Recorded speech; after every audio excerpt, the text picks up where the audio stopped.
Hello friends, ಇವತ್ತು ಗುರುವಾರದ blog. ಇವತ್ತು ನೀರು ಬಿಟ್ಟಿದ್ರು ನಮ್ಮೂರಲ್ಲಿ. ನೀರು ಬಿಟ್ಟಿರಲಿಲ್ಲ 2 ದಿವಸದಿಂದ. ಎಲ್ಲ ನೀರುಗಳನ್ನು ತುಂಬಿಕೊಂಡು ಬಾತ್ರೂಮು, ಟಾಯ್ಲೆಟ್ ರೂಮ್ ಎಲ್ಲ ಕ್ಲೀನ್ ಮಾಡಿಕೊಂಡೆ. ಕ್ಲೀನ್ ಮಾಡಿಬಿಟ್ಟು ಅಂಗಳ ಬಾಗಿಲೆಲ್ಲ ತೊಳೆದು ಎಲ್ಲ ಕೆಲಸ ಪಟ ಪಟ ಮುಗಿಸ್ತಾ ಇದ್ದೀನಿ. ಎಲ್ಲ ಕೆಲಸ ಪಟ ಪಟ ಮುಗಿಸಿ ಕೈಕಾಲೆಲ್ಲ ವಾಶ್ ಮಾಡ್ಕೊಂಡೆ. ಆಮೇಲೆ ಎಲ್ಲದನ್ನು ಎಲ್ಲ ಜೋಡಿಸಿಡ್ತಾ ಇದ್ದೀನಿ. ಆಮೇಲೆ ನಮ್ಮ ಯಜಮಾನ್ರು ಕೈಯ ಬೇಕಂತ ಹೇಳಿದರು, ಅದಕ್ಕೆ ಕಟ್ರಾಣಿ ಸೊಪ್ಪಿನ ಕೈಯ ಮಾಡ್ತಾಯಿದ್ದೀನಿ. ಆಮೇಲೆ ಪಾತ್ರೆನೆಲ್ಲ ವಾಶ್ ಮಾಡಿಬಿಟ್ಟು ಎಲ್ಲ ತೊಗೊಂಬಂದು ಮನೆ ಕ್ಲೀನ್ ಮಾಡಬೇಕು ಅಂದ್ಕೊಂಡೆ. ಮಧ್ಯಾಹ್ನದ ಅಡುಗೆ ಎಲ್ಲ ರೆಡಿಯಾಗಿಬಿಟ್ಟಿದೆ ನಂದು. ಆಮೇಲೆ ಹಾಗೆ ಎಲ್ಲೋ ಹೊರಗಡೆ ಹೋಗೋಣ ಅಂತ ಹೇಳಿದರು. ಆಮೇಲೆ ಎಲ್ಲ ನೆಲನೆಲ್ಲ ಒರೆಸ್ಬಿಟ್ಟು ಎಲ್ಲ ಕ್ಲೀನ್ ಮಾಡಿದೆ.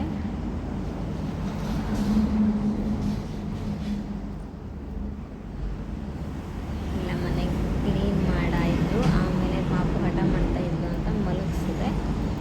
ಫ್ಯಾನ್ ಹಾಕಿ ಮಲಗಿಸಿದೆ, ತುಂಬ ಸೆಕೆ ಇದೆ ಈ ಕಡೆ. ಹಾಗೆ ಪಾಪು ಮಲಗಿಸ್ಬಿಟ್ಟು ಹೊರಗಡೆ ಬಂದು ಅವ್ರೇನು ಮಾಡ್ತಿದ್ದಾರೆ ಅಂತ ನೋಡ್ತಿದ್ದೆ. ಅವರೇನೋ ಮಾಡ್ತಾಯಿದ್ರು, ಕೆಲಸ ಮಾಡ್ತಾಯಿದ್ರು ಹೊರಗಡೆ. ಗಿಡಕ್ಕೆಲ್ಲ ನೀರು ಬಿಡೋದು ಅದೆಲ್ಲ ಮಾಡ್ತಾಯಿದ್ರು, ಅಡಿಕೆ ಸಸಿ ನೀರು ಬಿಡೋದೆಲ್ಲ ಮಾಡ್ತಾಯಿದ್ರು.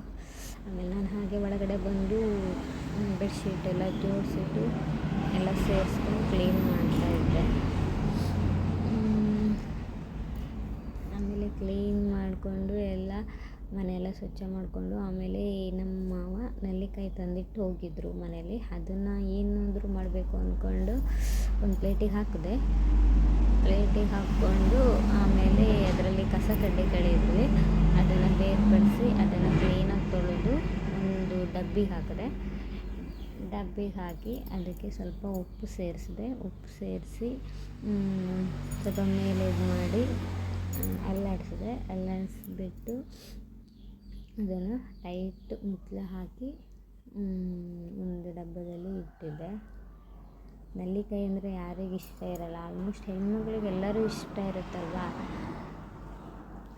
ಇದು ಭಾಳ ಟೇಸ್ಟಿಯಾಗಿರುತ್ತೆ. ಕೆಲವರು ಬಿಸಿಲಿಗೆ ಒಣಗಿಸ್ತಾರೆ, ಕೆಲವರು ಹೀಗೆ ಉಪ್ಪಿಗೆ ಕರಗಿಸಿ ಹಾಗೆ ತಿನ್ನುತ್ತಾರೆ. ಅಷ್ಟರಲ್ಲಿ ನನ್ನ ಮಗಳು ಎದ್ದಿದ್ಲು.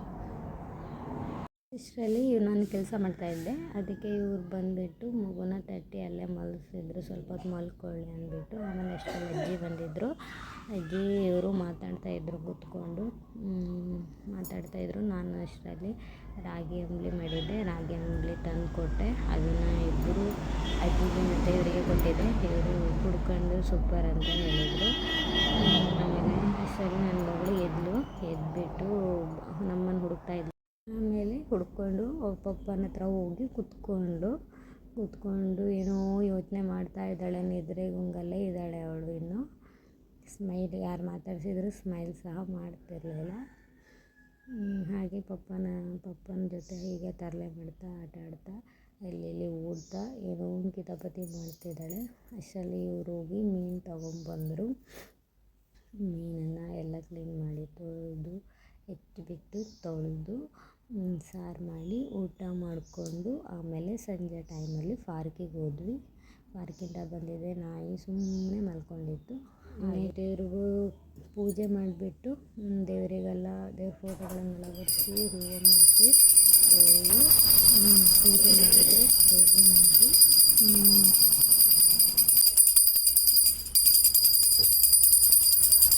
ಅಲ್ಲಿ ರಾತ್ರಿ 8 ಗಂಟೆ ಆಗೋಗಿತ್ತು.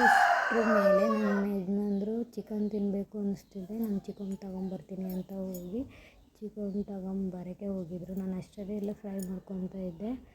ಆಮೇಲೆ ಚಿಕನ್ ತೊಗೊಂಬಂದಿದ್ರು. ತೊಗೊಂಬಂದು ಹೋಗಿ ತೊಗೊಂಬಂದರು. ತೊಗೊಂಬಂದಾದ್ಮೇಲೆ ನಾನು ಸಿಂಪಲ್ಲಾಗಿ ಚಿಕನ್ ಸಾರು ಮಾಡಿ ಊಟ ಮಾಡಿದ್ವಿ. ಇಂದಿನ ವಿಡಿಯೋ ಇಷ್ಟ ಆದರೆ ಲೈಕ್ ಮಾಡಿ, ಶೇರ್ ಮಾಡಿ, ಫಾಲೋ ಮಾಡಿ. ಬಾಯ್.